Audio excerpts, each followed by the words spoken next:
So it's been a while since I released the pony. So here's the basic rundown on how you would want to use the pony. Fair warning, if you don't know how to navigate Blender, this will be that much harder. So I would suggest you watch a Blender beginner tutorial at the very least to be able to navigate the software. If you want to change the colors, you should use the menu that shows on the right. If you do not see this menu, the tab should be called My Pony for Make Your Pony. You have to go in the text editor to the right and select myponyui.py and press the play button. This will run the code that will create this menu. If you see the menu, you do not need to do this. To see the colors, because right now it's gray, you have to go to the top of the viewport and select this button, the one before the last. Now, there's nothing you can do about the glass eyes. I'll get back to that.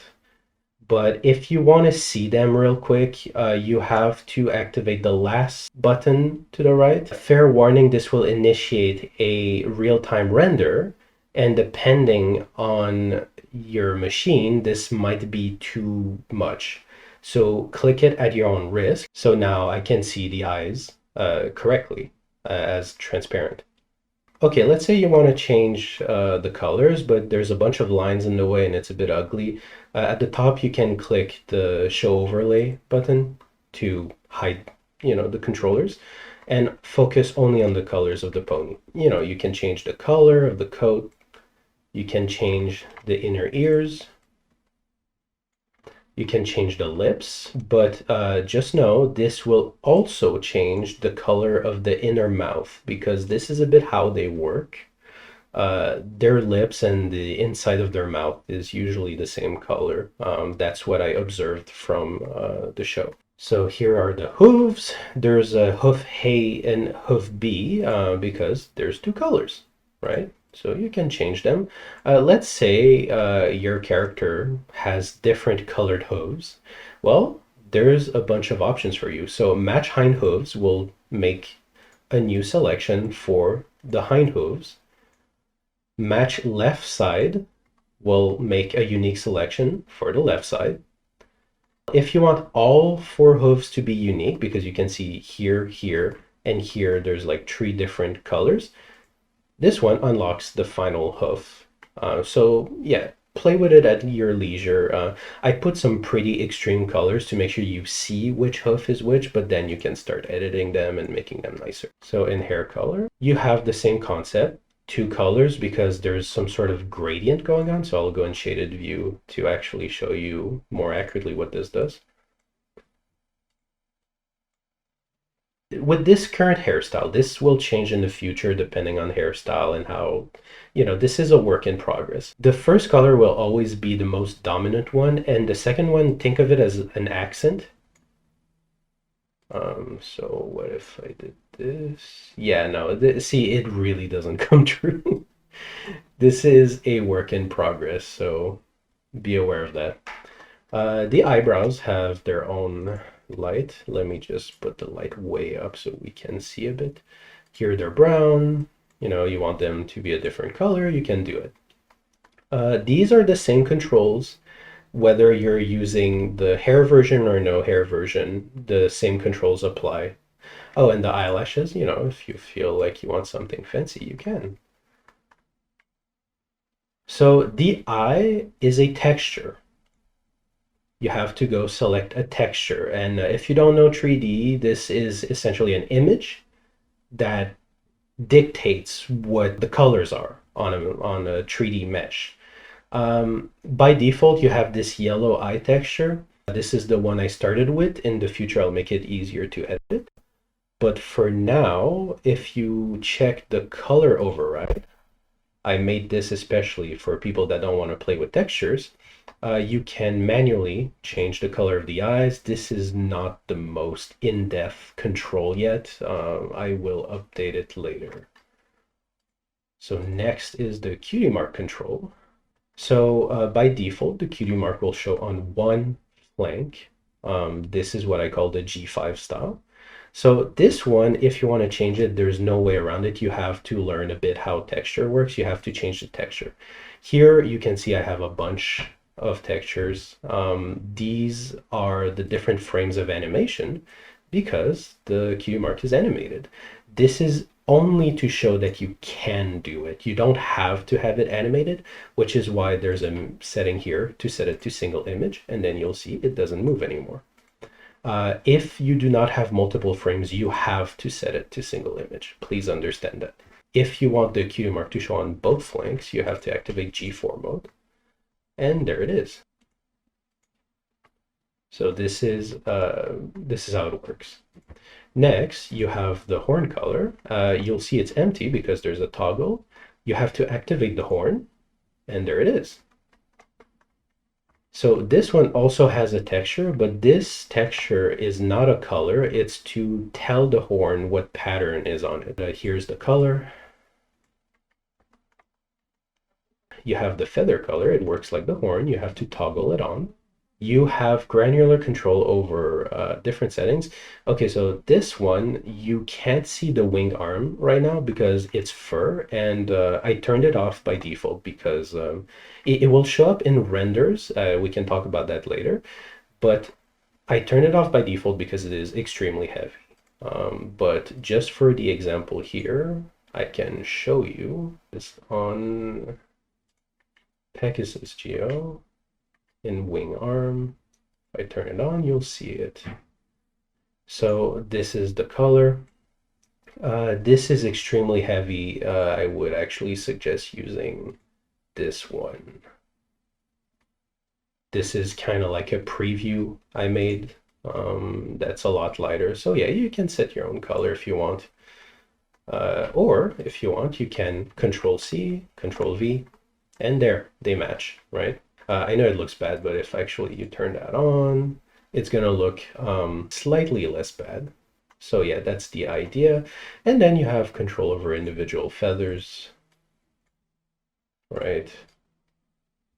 They also have accents. I don't know if it's coming true correctly, right? All feathers have like two colors you can choose from.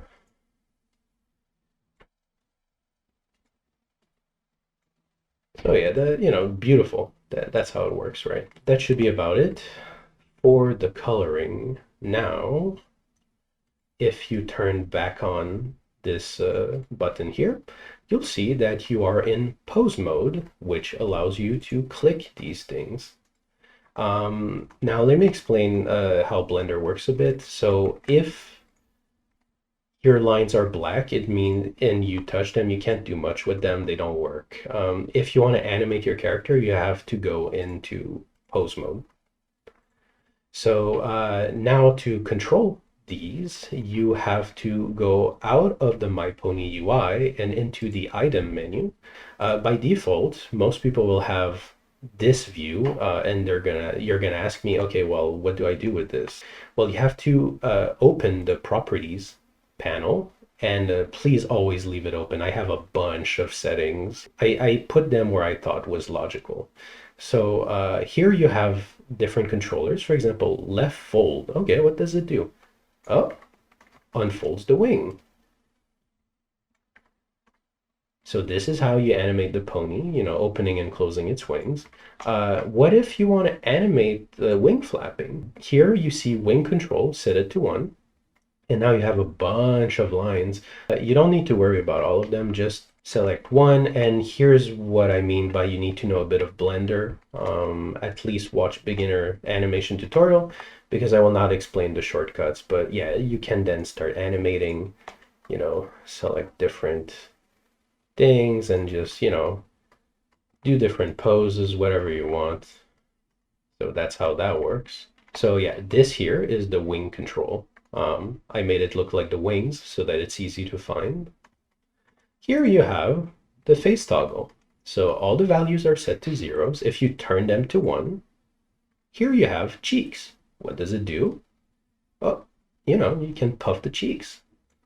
Or, you can move them if you need some jiggle for whatever reason. It's there for you. So then you have a bunch of controllers, the ears. Yeah, so you have a bunch of stuff. Try it out. Hair. This one's a bit ugly, but it's just to control the hair. But I'll be real with you, it's not great. Use it if you really must, but I would say I'll look into doing better stuff for the hair. Yeah, horn, if you want to move the horn for whatever reason, it's there. Eyebrows. Okay, this one. So you see there's the yellow control that moves. Actually, let me turn on the wireframe. It moves, the eyebrow region you selected. And the red control only moves the hair, not the skin underneath. So you can use that if for whatever reason you don't want to move the brow itself, you want to move just the eyebrow. It can be useful in some very rare cases, so that's why I put it there. Then if you go in eyelids, you have access to, you guessed it, you can close the eyes, do a bunch of stuff with it. Yeah, so the yellow, like you saw in the eyebrows, the yellow or the light green controllers usually control larger areas while the red ones control smaller areas. This is kind of like the idea behind the colors. Okay, the eyes are actually very important to know. So this is how you make your pony look somewhere. If you select the big yellow controller, you can make your pony look somewhere. And if you want, okay, so I'm going to do this now. So, okay, if you want to preview the eyes without going in, this mode, you have to, you're going to be in pose mode. You have to go back to object mode, select the eyes and press H. So you hide them essentially. So yeah, I'll make this better in the future, trust me. So now you can control the eyes and control individual eyes by selecting, the individual controllers. I won't go through the entire rig. This will take forever. You have the head, different things. But yeah, I think there's too much. I'll explain this later in a different video. There is some really cool control I should actually talk about. If you display mouth, you have, the jaw. The X rotation should be to open it, but, you have control if you want for whatever reason to do other poses. And here you see there's a lip shaped controller. This is where you're going to have stuff like the smile. And if you open the mouth, you have vowels like A, E, but this is more getting into animation theory a bit, like phonemes, if you want to know how they work. Okay, this one might look weird, but if you open the mouth ever so slightly, you see it's kind of a shape like that. So yeah, on that, I'll leave animation to a future video, so good luck.